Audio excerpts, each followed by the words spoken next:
now that you know everything about me there, I'm talking about a little bit of red flags to look for when you go to hire a pressure wash. You guys know what I do and what I clean a lot of the time. But let's talk about red flags, what to look for. I talk about the meat truck.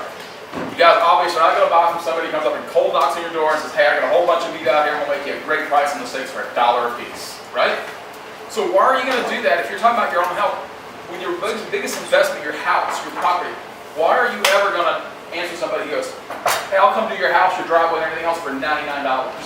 And you look outside, and their truck's sitting there kind of sideways because one of the shocks is done, and smoke, and it's probably 30 years old, and you look at the person, and they're just not looking professional. It should tell you one thing, you want to check their background. Make sure, for one, that they're licensed and insured, because if they come onto your property, and they fall and break their leg, or they fall into the window or something like that, they're going to come after you. So make sure, do your background check on it, ask lots and lots of questions. And it's really funny because people will ask me lots of questions, and I have other ones that go, oh sure, no problem, here's a check, and they don't even come outside. And the reason you want to ask questions is you want to see how knowledgeable these people are. Because there's a million people out there, there's very few full-blown professionals that are out there. They're usually high school kids, or they're people that are 50 years old that have been laid off and they're just trying to find something to do. Nothing wrong with that, but you want to make sure they're not going to damage your house. I've been into neighborhoods where I've gone in and the guy goes, well, my neighbor over here got the same job for $200 less. And you look over there and he's got 3 guys with ladders up, they're crawling around on the roof, they're pressure washing the roof, which is number one you don't ever do because it'll destroy the roof itself, so you don't want to pressure wash it. There's a technique for that. Second of all, they're standing there and they're leaning into the windows of the pressure washer, and you know they're blowing water through the windowsill, so when the wife gets on board, she's really going to be upset. And what I will do, that I try to explain this to my customers. A lot of them don't know what to look for, so look for it and ask them what their technique is. Do they use ladders?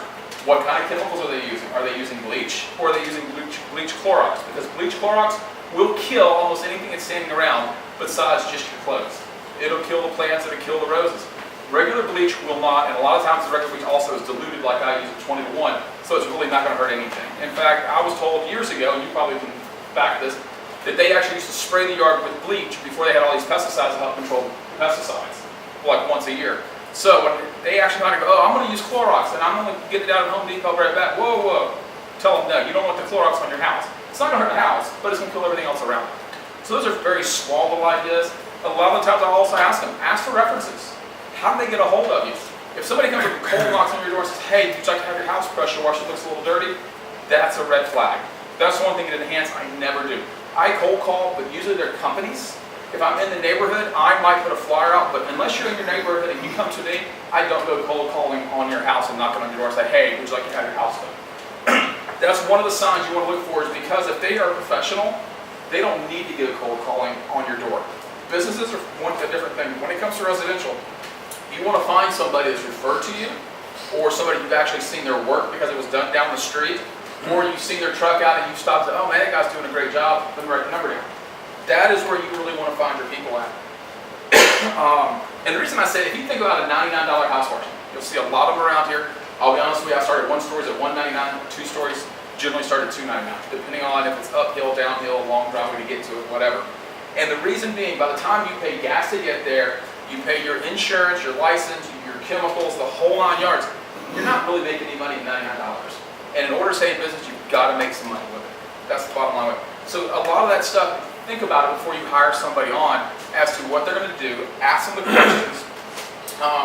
The other thing also is, when I actually have heard people come to me and go, oh, well, the guy out here did it, and I just wrote him a check.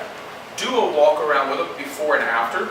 I always do a walk around both times. First of all, if I see damage on the house, I see a gutter hanging down, a cracked window, I get the homeowner and say, look, this was done before. I'll even take pictures. So they came to me and say, hey, I broke the gutter, I broke the window. That's covering myself, but it's also covering the homeowner so they know what damages they need to repair on. Now I also do a walk around afterwards for myself to make sure that their windows are clean, to make sure I didn't leave soap somewhere, that there's not some green algae in the corner that I didn't happen to see. And I'll do that walk around with the owner. So the owner knows, oh, look, there's no extra damage. And also like, oh, I need to get that spot, one more time. I've had people all the time, well, let me just write a check, then we walk out the door. And I ask them, come do a walk around with me. 9 times out of 10 they will. Excuse me. The other thing I look for also, or the customer should be looking for also, is credibility. And credibility doesn't just come from referrals. It comes from, by the way they present themselves. It comes from, are they looking you directly in the eye? Are they answering your questions? Are they like, well, and they're kind of beating around the question when you ask them anything from what kind of chemicals they use. Are they using real bleach? Are they using bleach Clorox? They're like, well, something's not quite right about that.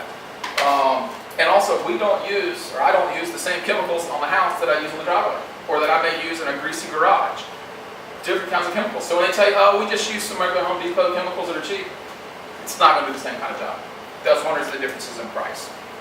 Also, you want to ask them, are they soft washing, are they pressure washing? You've heard me say this time and time again. You never want to have your house pressure washed. You want to have it soft washed, because that's what's going to end up causing the damage of blowing the holes in the side of the vinyl, blowing the grout out of the brick. And it's just a much better quality finish. When you go out there and you want to clean your car, you don't generally pressure wash unless it's a muddy Jeep. You go out there and you hand wash it. And you... Not pointing fingers. All right, now. I got a greasy garage, now I got a muddy. So what you want to do though, is a lot of that time is we want to put that what I call almost hand wash technique to where we actually are gentle to the house, but yet we still get everything nice and clean. That's why you see these touchless car washes. Same idea. Let the chemicals do the work, not the pressure. Everybody's getting off on this pressure thing, and it's just, that's not the new technique. That's not the best way to go about it. So that's the biggest thing. If there's any other question you ever have about hiring somebody, and you're not hiring me for whatever reason, which is fine, call me. I'll help educate you on what to ask for in that in order to do that with. Are there any questions? I think we have about a minute or so to go. Okay, yes. How do you stay up with training and the newest techniques in what you do? There's several ways. One, there's an actual Facebook page that I'm on that I can, if I have a problem, I can take a picture, and usually within about 5 to 10 minutes, somebody will respond from across the country, hey, clean it with this, try this, do this. The other things, we actually do have big conventions. They're 5 and 6 day long conventions, and it's all about the new products, the new tools that are out, the selling, how to sell, how to grow your business. And they're anywhere from Las Vegas to LA to Atlanta.